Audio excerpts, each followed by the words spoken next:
కంచే చేను మేసింది అనే సామెత మీరు ఎప్పుడు వింటూనే ఉంటారు బహుశా. కానీ కొన్ని సందర్భాల్లో అది సామెతే కాదు, నిజ రూపం కూడా దాలుస్తూ ఉంటుంది, నిజంగా జరుగుతూ ఉంటుంది కూడా. ఇక్కడ దొంగల్ని పట్టుకోవాల్సినటువంటి పోలీస్ ఆయనే దొంగగా మారిపోయి ఏకంగా తన గనునే తాకట్టు పెట్టేసుకున్నాడు. ఈ సంఘటన హైదరాబాద్ పరిధిలోని అంబర్పేట్ పోలీస్ స్టేషన్లో చోటు చేసుకుంది.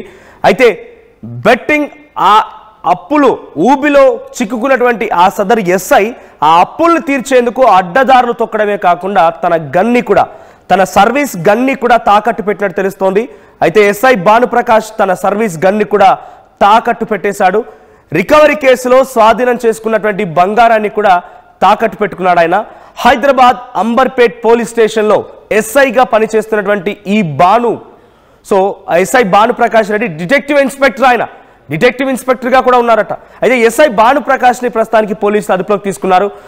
తను 2025 జనవరిలో ఒక క్రైమ్లో బంగారాన్ని రికవరీ చేసుకున్నాడట. ఒక చోరీ కేసులో బంగారాన్ని రికవరీ చేసుకున్నాడు. అయితే ఆ రికవరీని చూపించలేదట. ఎక్కడ కూడా రికవరీ చూపించకుండా ఆ బంగారాన్ని అమ్ముకోవడంతో పాటుగా ఇటు తన సర్వీస్ గన్ని కూడా తాకట్టు పెట్టేశాడట. కారణం ఏంటంటే ఆయన సైతం బెట్టింగ్ యాప్ల్లో పార్టిసిపేట్ చేసి అప్పుల ఊబిలో కూరుకున్నాడంట. ఈ డిటెక్టివ్ ఇన్స్పెక్టర్ చేసిన నిర్వాహకం చూస్తూ ఉంటే ఇందాక నేను చెప్పిన సామెత యాజ్ ఇట్ ఈజ్ వర్కౌట్ అవుతుంది అనిపిస్తలేదా? కంచే చేను మేసింది, దొంగలను పట్టుకోవాల్సిన ఆయన దొంగగా మారిపోయి చోరీలో దొరికినటువంటి ఆ బంగారాన్ని అమ్ముకున్నాడు. ఆ తర్వాత ఆ బెట్టింగ్ యాప్లో ఊబిలో కూరుకుపోయి అప్పుల పాలు కావడంతో సర్వీస్ గన్ను సైతం ఆ బంగారంతో పాటుగా తాకట్టు పెట్టేశాడు.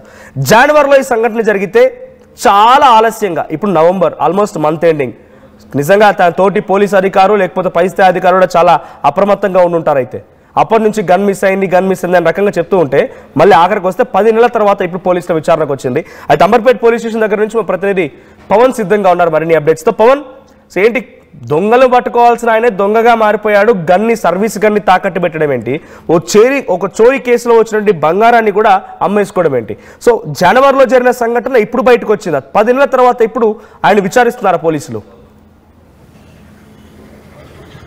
ఎస్ మనోజ్, పోలీస్ వ్యవస్థకే కలంకం తెచ్చాడు భానుప్రకాష్. హైదరాబాద్ అంబర్పేట్ పోలీస్ స్టేషన్లో విధులు ఎస్ఐగా సబ్ ఇన్స్పెక్టర్గా విధులు నిర్వహిస్తున్న భానుప్రకాష్ ఏదైతే ఒక దొంగతనం చోరీ కేసులో డిటెక్టివ్ క్రైమ్ బ్రాంచ్లో ఉన్న ఆయన ఒక రికవరీ కేసులో ఉండాల్సిన బాధితులు ఉండి ఆ బంగారాన్ని రికవరీ చేయాల్సింది పోయి రికవరీ చేసిన తర్వాత ఆ సొత్తుని అమ్మేసుకొని ఆ తర్వాత తన ఆర్థిక ఇబ్బందులు ఉన్నాయంటూ కూడా కొన్ని కోణాలు చూపించుకుంటూ తన సొంత రివాల్వర్ ఆత్మరక్షణ కోసం ఇచ్చిన 9mm రివాల్వర్ను కూడా అమ్మేసుకున్నాడనే ప్రచారంతో ఎస్ఐ భానుప్రకాష్ వ్యవహారంపై హైదరాబాద్ పోలీస్ శాఖలో కలకలం రేపింది. ఎస్ఐకి కేటాయించిన పిస్తోళ్లు దొరకపోవడంతో పోలీసులు ఉన్నతాధికారులు విషయాన్ని సీరియస్గా తీసుకొని ఎస్ఐ భానుప్రకాష్ని అదుపులోకి తీసుకొని విచారిస్తూ ఉన్నారు.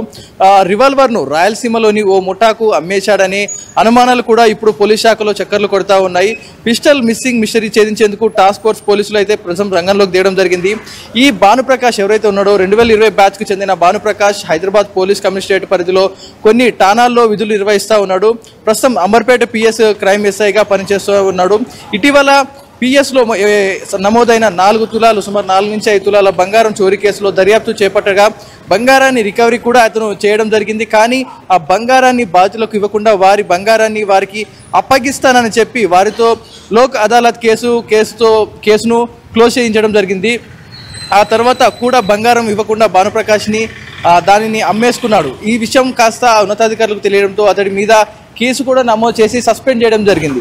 ఆ తర్వాత కొన్ని రోజుల తర్వాత కొంతకాలం గడిచిన తర్వాత సస్పెండ్ అయిన తర్వాత ఎస్ఐ భానుప్రకాష్ ఇటీవల అంబర్పేట పిఎస్కు అయితే బదిలీ అవడం జరిగింది. తనకు ఏపీలో గ్రూప్ 2లో ఉద్యోగం వచ్చింది, ఇక తాను ఇక్కడి నుంచి వెళ్ళిపోతాను, అక్కడే ఉద్యోగం చేస్తానని తోటి ఉద్యోగులతో కూడా చెప్పినట్టుగా తెలుస్తూ ఉంది.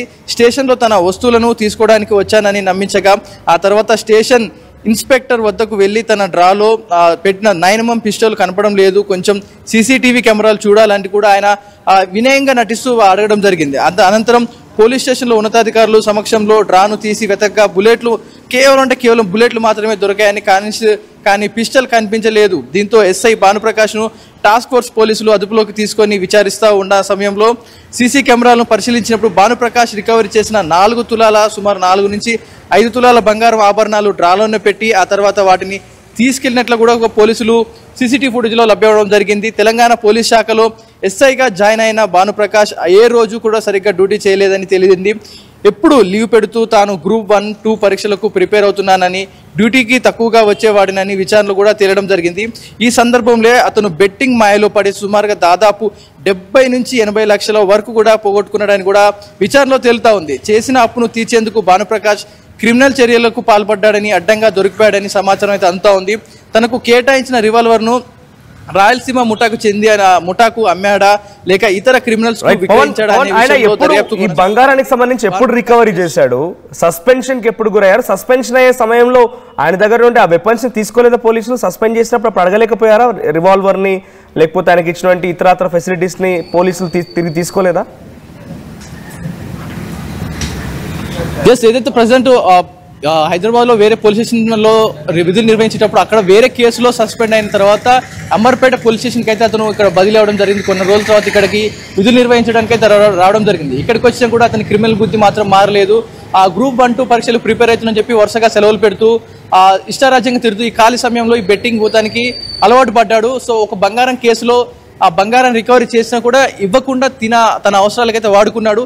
ఈ నెల నవంబర్లో ఆడిటింగ్ ఉండగా ఆడిటింగ్ లో తన రికవరీ చేసిన వస్తువులు అవన్నీ చూపించాల్సి ఉండగా ఇతను ఏది కూడా చూపించలేదు. పాత కేసులు అన్ని తోడగా నువ్వు బంగారాన్ని కేసు క్లోజ్ చేస్తావు, మరి బంగారం రికవరీ ఏమైందంటే దాని గురించి స్పష్టత లేదు. రివాల్వర్ అయితే కేవలం బుల్లెట్లే ఉన్నాయి. ఏదడినా కూడా పొందడం లేని సమాధానం అయితే చెప్పడం జరిగింది. నవంబర్ లో ఉన్న ఆడిటింగ్ లో ప్రతి ఒక్క పోలీసు గతంలో ఎక్కడి టాంగలో పనిచేస్తూ ఉండేవాడు, అక్కడ సస్పెన్షన్ గురవడం గల కారణం ఏంటంటే ఇక్కడ గన్ అమ్మేసుకున్నాడంటే ఇంకక్కడ ఏమమ్మేశాడు, పోలీసులకు సంబంధించిన అసెట్స్ ఏమైనా అమ్మేశాడా, లేకపోతే ఏం జరిగింది, గతంలో సస్పెన్షన్ గురవడం గల కారణం ఏంటి, దాని ట్రాక్ రికార్డ్ ఏంటి? ప్రస్తుతానికి అయితే ఆ విషయాలు పోలీసులు కొంచెం గోప్యంగా ఉంచినట్టు తెలుస్తూ ఉంది. గతంలో చేసిన పోలీస్ స్టేషన్ వివరాలు కానీ అక్కడ జరిగిన ఇష్యూని కానీ పోలీసులు కొంచెం దాచిపెడుతున్నట్టుగా తెలుస్తుంది. ఎందుకంటే ఈ విషయాన్ని టాస్క్ ఫోర్స్ సిబ్బంది పోలీసులు వీరు సామరస్యంగా పరిష్కరిస్తూ ఉన్నారు. కోర్టు దాకా కేసు వెళ్లకుండా ఇక్కడే వారిని కూర్చోబెట్టి ఇంట్రాగేషన్ చేస్తూ ఉన్నారు. ప్రజెంట్ అయితే ఆ పిస్టోల్ రికవరీ అయ్యేంత వరకు కూడా వీరి కస్టడీలోనే అతను ఉంచుకొని ఎంక్వైరీ అయితే చేస్తూ ఉన్నారు. గతంలో జరిగిన నేర చరిత్రను మొత్తం కూడా తీస్తూ ఉన్నారు. ఎందుకంటే ఏపీలో నేను గ్రూప్ 2 పరీక్షలకు సెలెక్ట్ అయ్యాను, వెళ్ళిపోతున్నా అని చెప్పి ఇక్కడి నుంచి వెళ్లే లోపు ఈ గ్యాప్ లో బెట్టింగ్ భూతానికి అలవాటు పడి ఇదంతా కూడా చేయడం జరిగింది. పాత రికార్డ్స్ అన్ని కూడా ఇప్పుడు తిరిగేస్తా ఉన్నారు. టాస్క్ ఫోర్స్ సిబ్బంది పోలీసులు అతన్ని ముమ్మరంగా ప్రశ్నిస్తూ ఉన్నారు. ఆ రివాల్వర్ రికవరీ అయ్యే వరకు కూడా పోలీసులు ఈ కేసుని వదిలిపెట్టలేరు. ఎందుకంటే అతను ఆల్రెడీ బెట్టింగ్ భూతానికి అలవాటు పడ్డాడు. ఎన్నిసార్లు డబ్బులు వచ్చినా కూడా దీనికి అలవాటు పడ్డాడు. జనరల్ గా పోలీసులు హైదరాబాద్ సిపి సజ్జనార్ లాంటి వాళ్ళు గతంలో ఆయన పోలీస్ క్యాడర్ లేరు, నాన్ యూనిఫామ్ జాబ్ లో ఆర్టీసీ ఎండీగా పనిచేసినప్పటికీ బెట్టింగ్ దానిపైన చాలా విరోచితమైనటువంటి పోరాటాన్ని ఒక రకంగా సోషల్ మీడియాలో, ట్విట్టర్లో, లేకపోతే అరెస్ట్ చేయాలని కేసులు ఇవ్వడంలో ఇలా రకరకాలుగా ఆయన ఫైట్ చేశారు. హైదరాబాద్ సిపిగా పనిచేసిన క్రమంలో సివి ఆనంద్ కూడా ఇదేటువంటి పోరాటాన్ని చూపించారు. పంజాగుట్ట పోలీసులు కేసులు నమోదు చేశారు. పోలీస్ డిపార్ట్మెంట్ మొత్తం కూడా బెట్టింగ్ యాప్స్కి వ్యతిరేకంగా చాలా పెద్ద ఎత్తున యాక్షన్లోకి దిగింది. కానీ పోలీస్ శాఖలో పనిచేస్తున్నటువంటి ఒక డిటెక్టివ్ ఇన్స్పెక్టర్ స్థాయినటువంటి భానుప్రకాష్ ఎందుకు ఇంత బెట్టింగ్ యాప్లో ఆయన ఊబిలో పడడం ఏంటి, బెట్టింగ్ యాప్లకి ఆయన్నే లోపడడం ఏంటి, దాని ద్వారా ఆయన ఏం చేయాలనుకున్నాడు, ఏ బెట్టింగ్ యాప్ ప్రమోట్ చేశాడు, ఆయన ఏ బెట్టింగ్ యాప్ ద్వారా ఆయన డబ్బులు సంపాదించాలనుకొని యాప్ డౌన్లోడ్ చేసి ఉపయోగించాడు?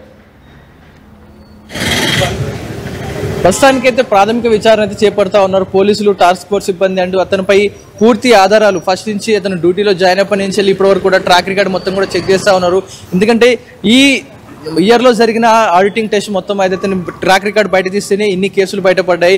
గతం నుంచి స్టార్టింగ్ నుంచి బిగినింగ్ స్టేజ్ నుంచి ఇప్పటి వరకు కూడా ఇంకా ఎన్ని కేసులు ఇతనిపై నమోదయ్యాయి ఉన్నాయి, ఏవేవి విషయాల్లో ఇతను ఎన్ని కేసులు సాల్వ్ చేశాడు అనే దానిపై అయితే పోలీసులు ఆరా తీస్తూ ఉన్నారు. సుమారుగా 70 నుంచి 80 లక్షలు ఆ బెట్టింగ్ యాప్లోనే ఇన్వెస్ట్ చేసి పోగొట్టాడంటే ఎంత కేసులలో వచ్చిన రికవరీ మనీ కానీ మిగతా ఎన్ని విషయాల్లో ఇతను లావాదేవీలు జరిపాడని దానిపై పోలీసులు పూర్తిగా ఎంక్వైరీ చేస్తూ ఉన్నాడు.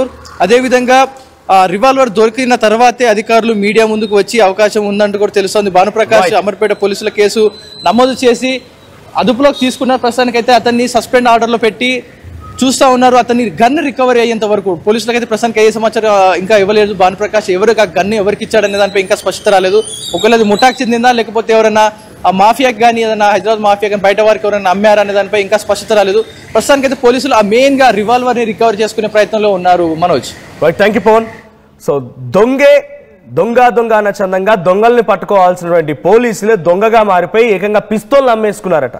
బెట్టింగ్ యాప్లో 70 నుంచి 80 లక్షల రూపాయల వరకు పోగొట్టుకున్నటువంటి ఈ సదరు ఇక్కడ ఫోటోలో కనిపించినటువంటి ఈ పోలీస్ అధికారి డిటెక్టివ్ సబ్ ఇన్స్పెక్టర్గా పనిచేస్తున్నటువంటి ఎస్ఐ భానుప్రకాష్ డైరెక్ట్గా తన పిస్తోల్ అమ్మేసుకున్నాడు. అయితే ఆయన జనవరిలో ఒక క్రైమ్ కేసు సంబంధించిన దాంట్లో బంగారాన్ని రికవరీ చేశాడు. సుమారుగా 4-5 తులాలు, ఎంతకంటే ఎక్కువగానే, బహుశా ఇంకా ఎగ్జాక్ట్గా ఆ నెంబర్ మనకు తెలియదు.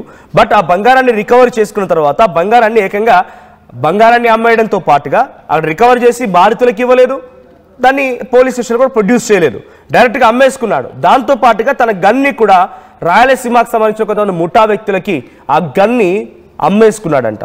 కారణం ఆ డబ్బుల్ని మొత్తాన్ని ఉపయోగించి తన బెట్టింగ్ యాప్లో ఊబిలో పడిపోయి అప్పులో కూరుకుపోయాడు కదా, ఆ అప్పులను తీర్చాలనుకున్నాడట. గన్ అమ్మేసుకోవడం ఏంటి? గన్ను మీకు ఇచ్చింది ఆత్మరక్షణ కోసం, లేదంటే పబ్లిక్లో ఏదైనా న్యూసెన్స్ క్రియేషన్లో, లేకపోతే ఒక రకంగా ఒక మంచి సమాజాన్ని నిర్మించడం కోసం మాత్రమే ఆ గన్ను ఉపయోగించమని చెప్పి మీకు ఇస్తూ ఉంటారు. సో అటువంటి దాన్ని డైరెక్ట్గా అమ్మేసుకున్నాడంటే ఇక ఈ పోలీస్ అధికారి గతంలో పనిచేసిన ఠాణాల్లో ఎన్నెన్ని దుర్మార్గాలకు పాల్పడ్డాడో, ఎంత నీచ నికృష్టమైనటువంటి పనులకు పాల్పడ్డాడో చూడాలి మరి. సో ప్రస్తుతానికి టాస్క్ ఫోర్స్ పోలీసులు అదుపులో తీసుకుని విచారిస్తున్నారు ఈ భానుప్రకాష్ని.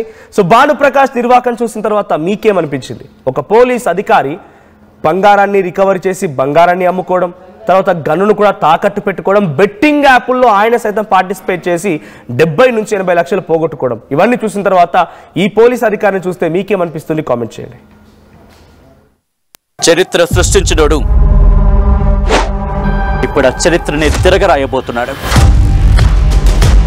అబద్ధాల గోడల్ని బద్దల కొట్టి నిజాలను రాగా మీ ముందుంచబోతున్నాడు. నిజమైన వార్తల కోసం వెంటనే డౌన్లోడ్ చేసుకోండి రా యాప్ని.